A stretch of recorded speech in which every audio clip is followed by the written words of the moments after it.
Our story begins with Keiki, the luckiest boy on earth, who after cleaning his calligraphy club room with his cute female friends, finds a love letter addressed to him next to a pair of white panties. Keiki is ecstatic to finally get a girlfriend, but since there's unfortunately no name on the love letter, he has no idea who left it for him. After confiding in Shoma, his best friend, they decide to call his secret admirer Cinderella until they find her true identity. Since the love letter was left in the club room, they conclude that Cinderella must be one of the 4 girls who helped clean the club room earlier that day. The suspects are Sayuki, Keiki's senpai, who has airbags attached to her chest; Yuika, Keiki's kowai, who is as flat as the books she loves to read. There's also Nanjō, Keiki's classmate, whose chest size is Nanjō business; and Mizuha, Keiki's sister, who he doesn't consider as a real suspect because he's never watched anime before. The next day, Keiki runs into Sayuki, who surprisingly acts completely normal around him, which makes him doubtful that she is his Cinderella.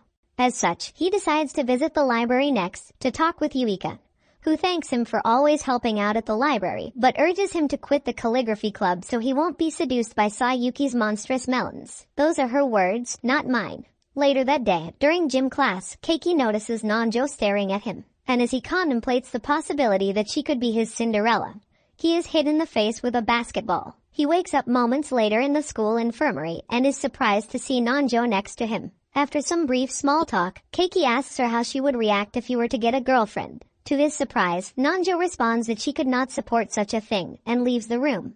At the end of the day, Keiki is demoralized as he is not any closer to figuring out who his Cinderella is. But suddenly, he spots Sayuki with a lost dog and helps her return it to its owner.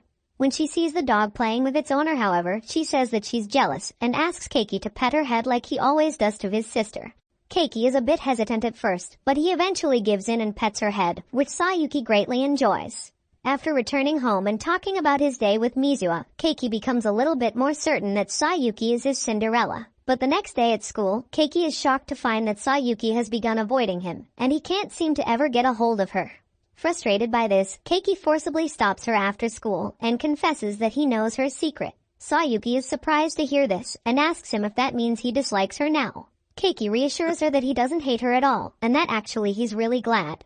This makes Sayuki happy, and she tells Keiki to meet her in the clubroom tomorrow after school. When he arrives there the next day, Sayuki tells him that, ever since the first time they met, she knew that he would be the only one who could accept her for who she truly is. She then asks him to close his eyes, and he obliges, as he believes she is about to kiss him. But when he opens them back up again, he sees Sayuki in a dog collar, with a dog leash in hand, as she begs him to let her become his pet, and claims that she literally wants him to own her and treat her like an animal. But Keiki must have no blood left in his brain, because he refuses to be her master.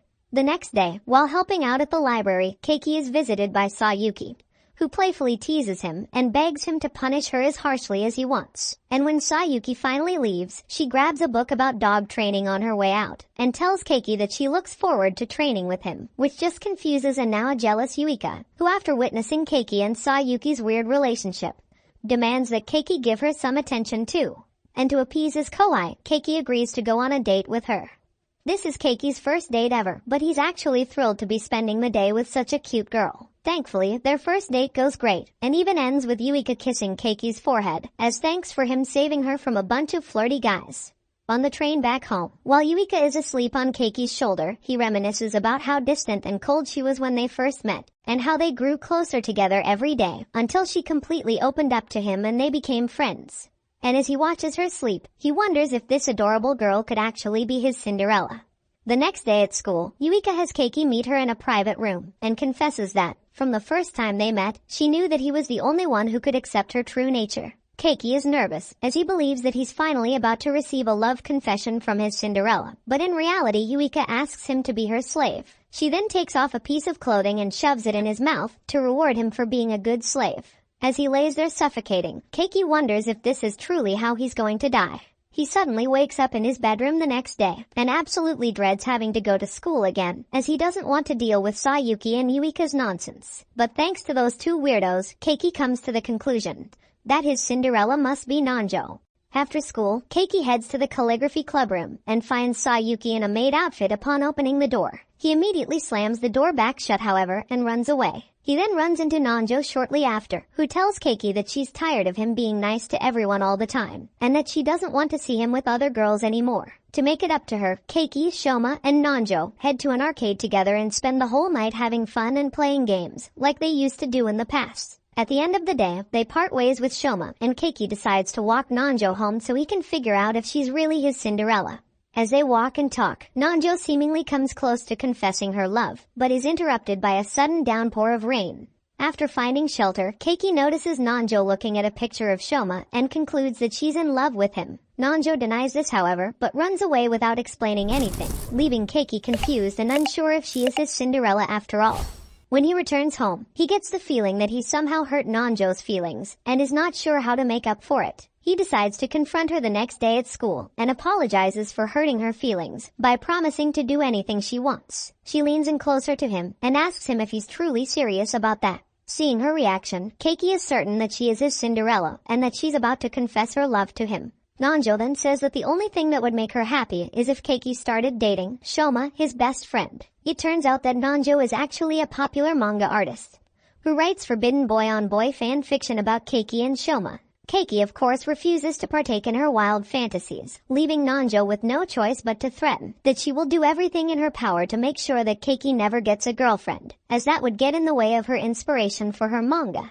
After a long day, Keiki is shocked to find out that the last candidate for Cinderella ended up being just as crazy and weird as the others, and he's depressed to realize that he's back at square one with no idea who sent him the love letter.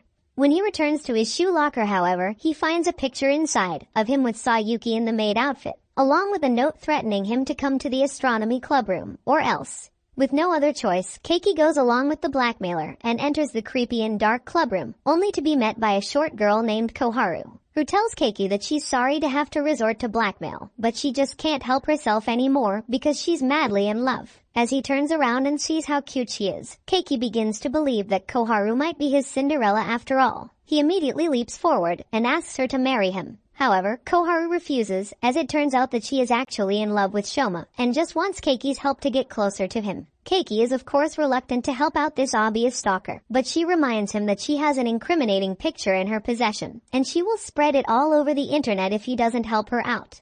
The next day, Keiki visits the Calligraphy Club and finds Yuika in a bunny girl outfit for some reason, with Nanjō doodling in the corner. Sayuki explains that both girls decided to join the Calligraphy Club so they could spend more time with Keiki. She also reveals that she's a huge fan of Nanjō's comics, much to Keiki's displeasure. And the situation worsens when Yuika is shown the comics, and she also begins to love them. It's then that Keiki realizes that even his peaceful sanctuary has now been overrun by crazy girls. Later that day, Keiki sets up a meeting between Shoma and Koharu. To his surprise, the two hit it off pretty quickly, and their meeting ends with Keiki taking a picture of Koharu and Shoma together to commemorate the day. When they return to the astronomy club room afterwards, Koharu notices that Keiki looks depressed and offers her help as thanks for connecting her with Shoma. Keiki then decides to spill the beans about Cinderella and the crazy girls. As they talk, they come to the realization that it's entirely possible for Keiki's Cinderella to be someone other than the four girls who helped him clean, as someone else could have entered the clubroom after they left. They decide that Keiki's next move should be to question all four girls, to see if they witnessed anyone else near the clubroom on that fateful day. But when he visits the clubroom to question them, he sees the girls acting weird again, and immediately slams the door shut in their faces. He then remembers that he ran into his teacher that same day, and decides to go question her instead. But on his way to the teacher's lounge, he runs into Ayano, the student council president, as she accidentally trips and falls down the stairs and lands right on top of him.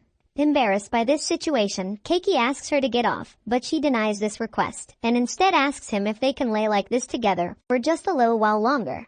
Afterwards, Ayano thanks Keiki for saving her and gives him a bag of homemade cookies, which he enjoys despite her getting uncomfortably close. Before they part ways, she plunges her face into his chest and caresses him tightly. When he asks her what she's doing, she replies that she's just recharging and leaves.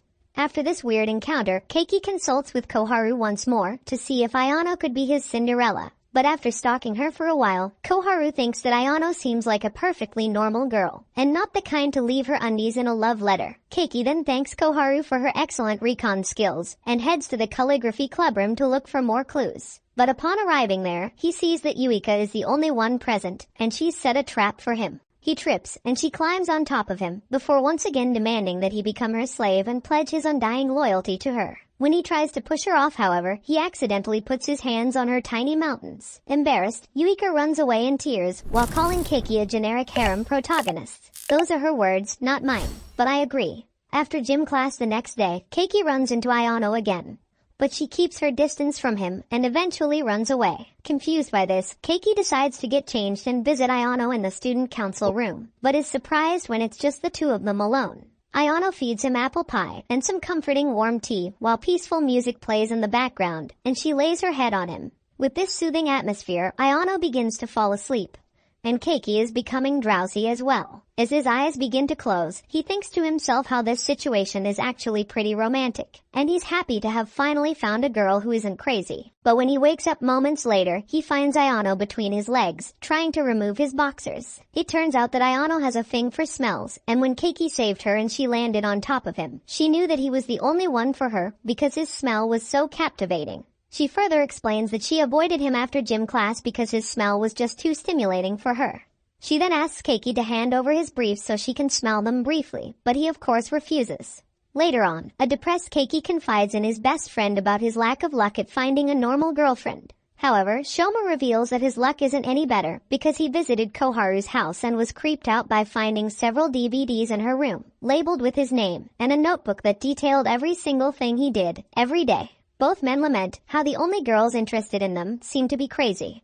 The next day, Keiki runs into Nanjō on his way to the astronomy club, and she climbs on top of him, claiming that this is research for a new romance manga that she's writing. She then pretends as though she's going to kiss Keiki, but gets up and walks away before actually going through with it, leaving Keiki both confused and embarrassed.